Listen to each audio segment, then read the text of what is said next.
Hello everyone, this is StrawberryShorty back with my list of games to grab before the eShop closes.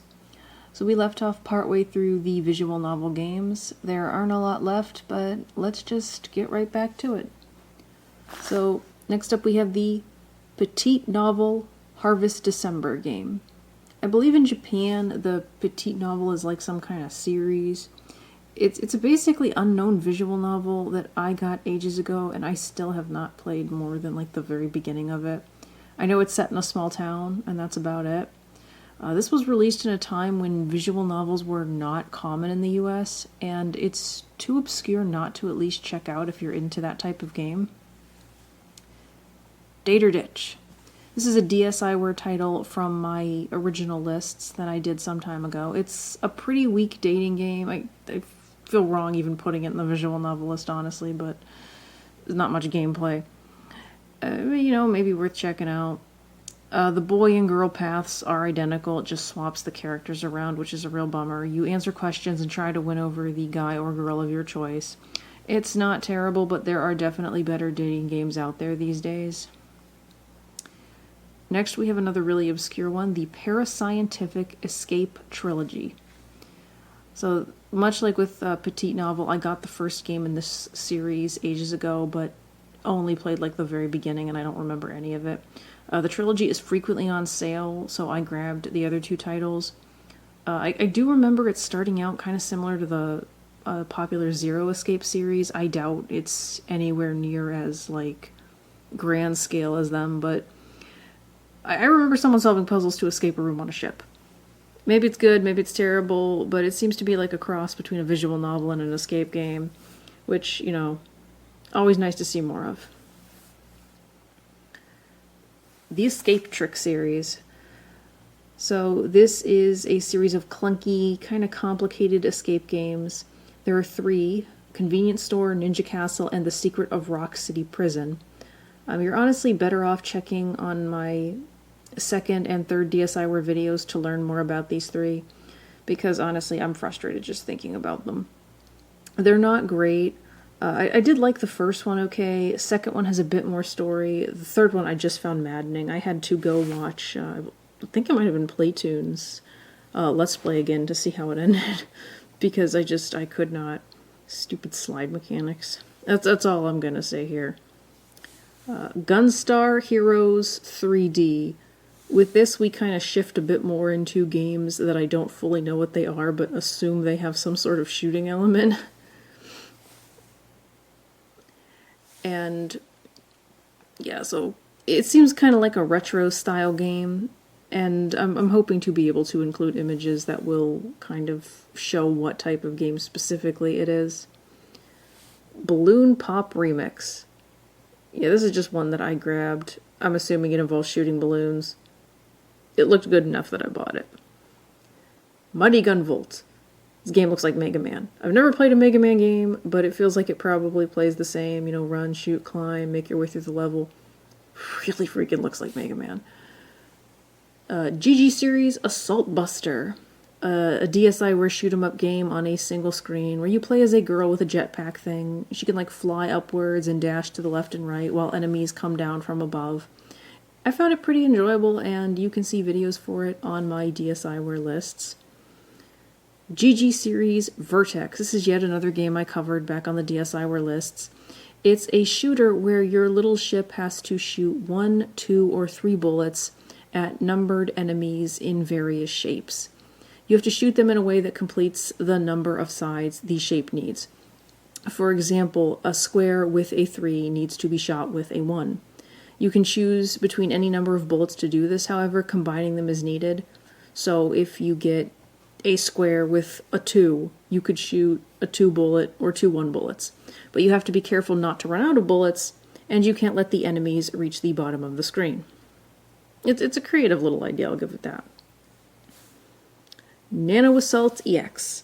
You play as a ship, and you travel around cool-looking environments shooting things. Unfortunately, that's all I really know at this stage. This is going to be a reoccurring element for a lot of these shooter titles, I'm afraid.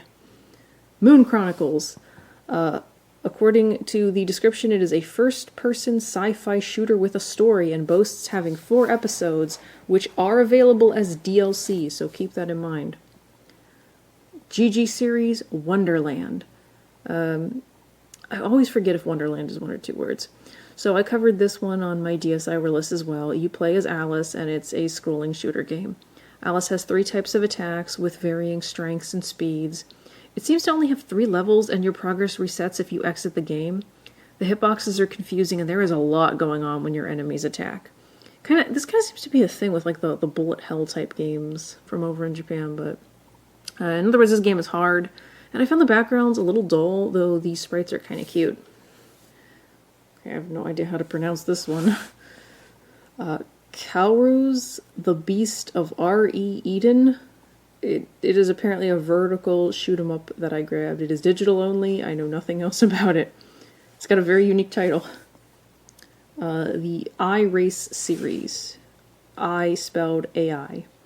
I don't know much about this shooter series, unfortunately, but there's about 3 or 4 games in the series. I think at least one of them has a demo. Liberation Maiden. This is a shooter I often hear people talking about, but don't really know much about it. You'll see it on other lists probably, so safe to say it's worth checking out. GG series, Shadow Army. We once again are talking about another DSiWare title covered back on my previous lists. It is kind of reminiscent of an NES game. You control a dude with a gun and you walk around and shoot enemies. You can crouch behind boxes, move sideways. That's about it. I found it pretty fun, but had a hard time kind of getting a grip on the controls. Ironfall. This is a shooting game that caught my eye. It's free to download, but you have to buy the actual game content as DLC, so keep that in mind. Thorium Wars, Attack of the Skyfighter. This is another one that just seems to involve you shooting things from a flying ship, but it looked interesting. GG series, Score Attacker. So this is another one of those upwards scrolling games that I covered on my DSiWare lists, where you control a spaceship. There's not really much to say about it, unfortunately. I found it fun enough, but it doesn't exactly stand out. Things come down, you shoot at them. Moonbound. At this point, we're kind of shifting a little bit into space, but we won't be there for very long. Moonbound. Control an astronaut just trying to survive and take care to avoid obstacles trying to kill you. I'm not really sure how much this is a shooter. The screenshots for this were really confusing. Strike Force Fox. You are basically a helicopter pilot, and you are shooting down enemies and rescuing hostages. Little Red Riding Hood's Zombie Barbecue. So is this or is this not a fantastic title for a game? I did cover this one on my DSiWare lists as well. There is a physical version, but it generally goes for a lot these days. This is an on-rails shooter where you play as Little Red Riding Hood or some sort of Japanese like folk fairy tale hero called Momotaro. You traverse through different fairy tale worlds, and things get pretty freaky seeing some of your favorite characters get twisted. My only real complaint is that you have to beat the game on hard or something akin to hard to get the true ending, and the game does not tell you this. I don't think I ever managed to do it myself, honestly. It's pretty difficult to play on hard. Zombie Panic in Wonderland. This seems to be a sort of spiritual successor to the previous game. It's fun to play, but has some major drawbacks. Momotaro is your only character starting out, though I do believe you can unlock Red Riding Hood and some other girls later, like Snow White. It's a lot more cartoony than horror, unlike Zombie Barbecue, and you have to start the whole game over if you run out of lives. I don't know of any way to turn this off, any kind of cheat, and I frankly found that just beyond frustrating. Because, like I said, the game is really fun to play. But that was a big problem. Like, you don't get extra lives anywhere near enough to make this doable, in my opinion. But some people like a challenge. An updated port does exist on the Switch, but I can't imagine that being fun to play, honestly. Because on the DS, you play the game by moving your stylus to aim and shoot. You drag it across the screen. So, like, I don't know how on earth you would pull that off on the Switch. Like, even if they used the touchscreen, I don't think it would be enjoyable. So, I want to end this part here. Because we're going to shift away from the shooting games and into horror. And this is a little shorter than I would like, but yeah, I think we'll end this part here. I'm sorry it's a little shorter, but I want to save the remaining games for their own video. So thank you so much for watching. Please let me know if anything caught your eye by posting a comment down in the comment section. And I will see you next time. Bye!